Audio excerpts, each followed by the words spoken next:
Hello, Tim from Fair Play now on the 12th of April 2024.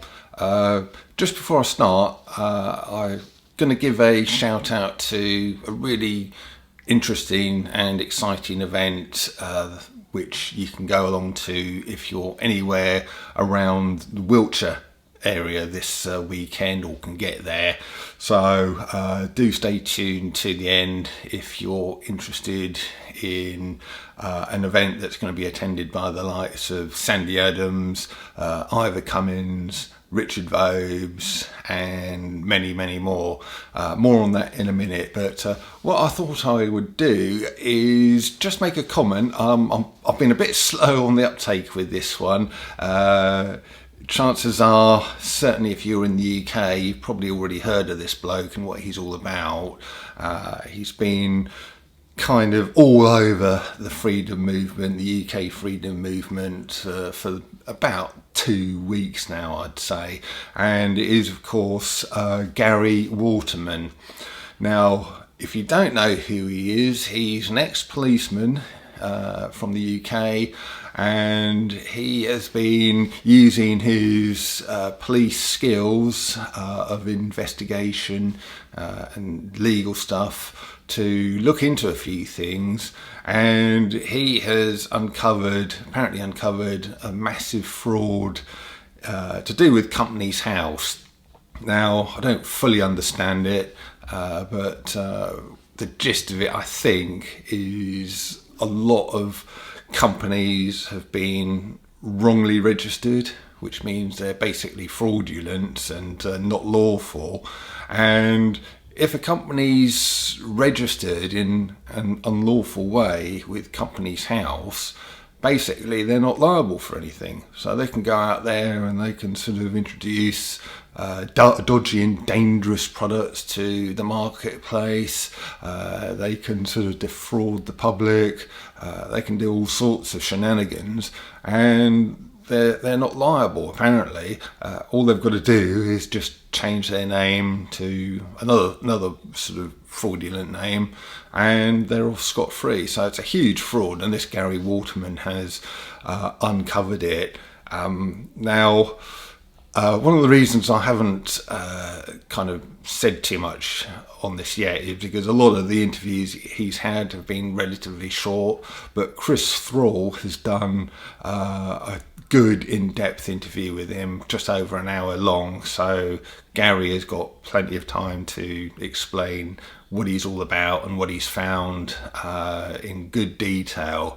So that is, if you haven't seen Gary yet or you want to learn a bit more about him, that is a video I can recommend. I've watched it twice, all the way through, even though it's an hour long. I've watched it twice now, which is rare for me. Normally I only like to watch things once and then move on to the next thing. So that is how kind of powerful it is. So link to that video will be in the description box below there. I suppose one of the reasons, though, why I haven't really gone on about this guy too much is, to be honest with you, I'm getting a little bit jaded with these characters who pop up and say, at long last, I've got the sort of, the beans to spill, which is really going to blow the doors off the narrative. And then sort of a few weeks or a few months goes by and it's still business as usual as far as the powers that shouldn't be are concerned, and nothing's really happened. And as an example of that, what happened to all of this stuff about that New Zealand whistleblower guy?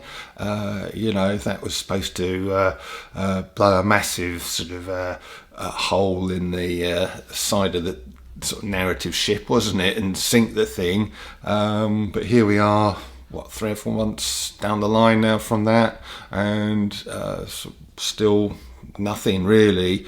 And we've seen this, if you've been looking at this stuff as long as I have, which is sort of, best part of 4 years now, isn't it, or 4 years, I've seen lots of these people come and go, and every time, especially in the early days, you get excited and you think, yes, this could be the thing, and then it's not. So that's why I take things like this with a bit of a pinch of salt now.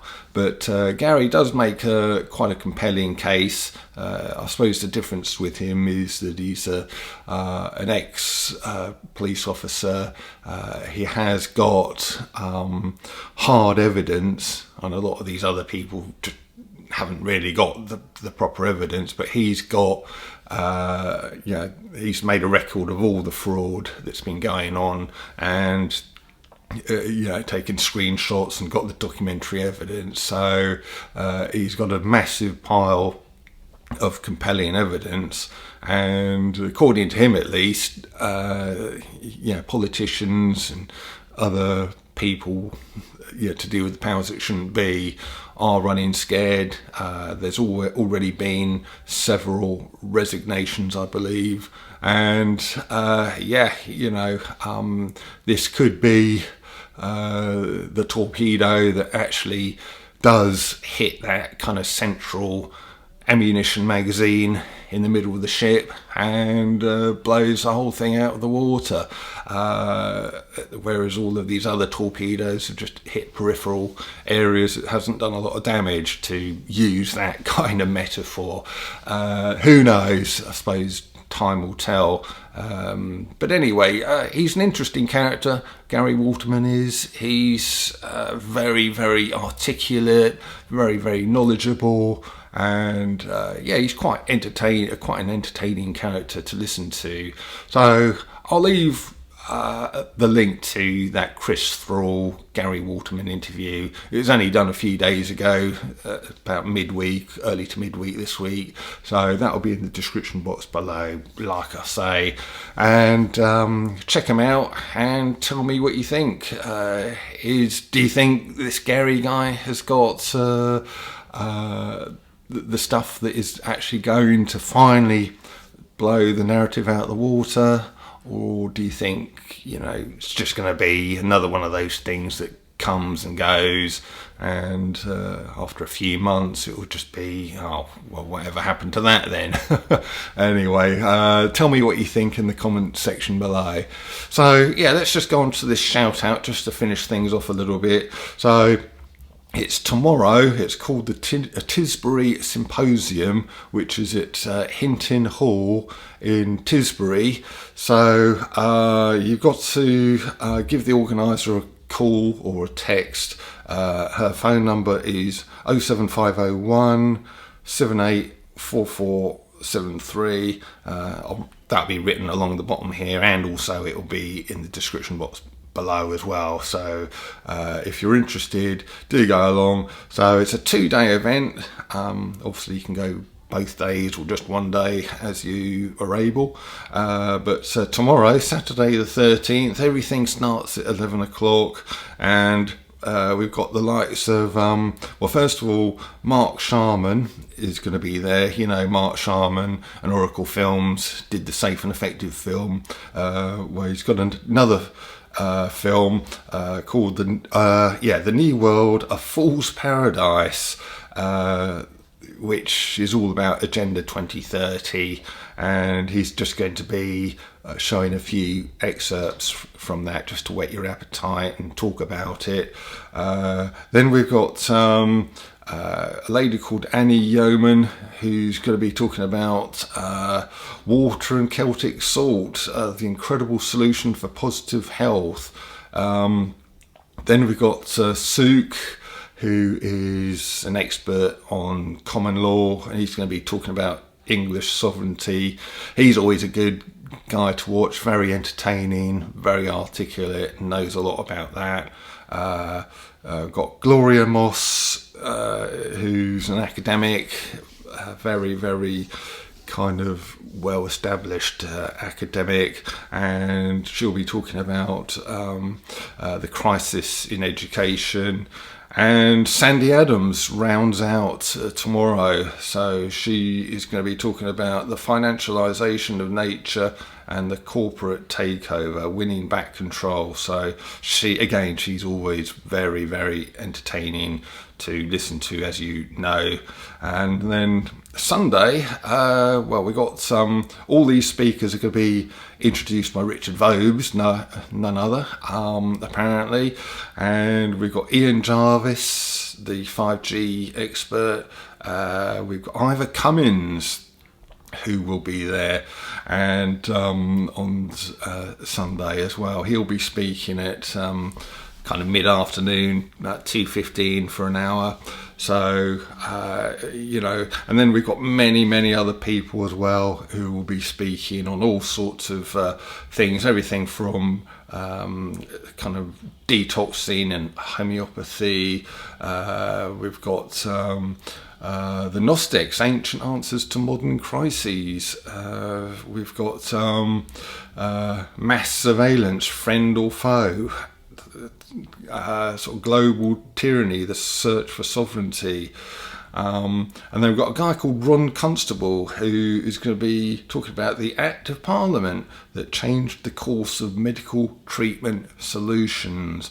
I think I can guess what Act of Parliament that might be. I'm guessing it's the one that came about in 1939. Could be wrong, could be totally different. But if you know anything about a certain Act of Parliament that was passed in 1939, that is highly intriguing. If you don't know what I'm talking about, I'll have to explain that in another video. I'm sure many viewers know what I'm talking about there. It's a highly contentious one, and can't really sort of go into it in this video, but do leave a comment if you want me to talk about this 1939 Act in a little bit more detail. I have to be a little bit wary how I do it though, with lots of code words, because it's one of those things that this platform may not like. But anyway, that is the Tisbury Symposium. So do give the organiser a call or a text if you're interested in going either both days or one of those days, and I'll be there as well filming the whole lot. So if you can't make it, I will be putting those videos up on my sites in the next few days, but hopefully you can make it, and I will see you there if you can go.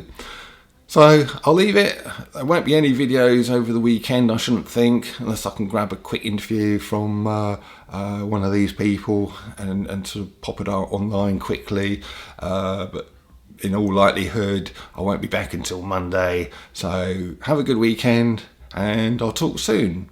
Tim from Fair Play Now, thanks for watching.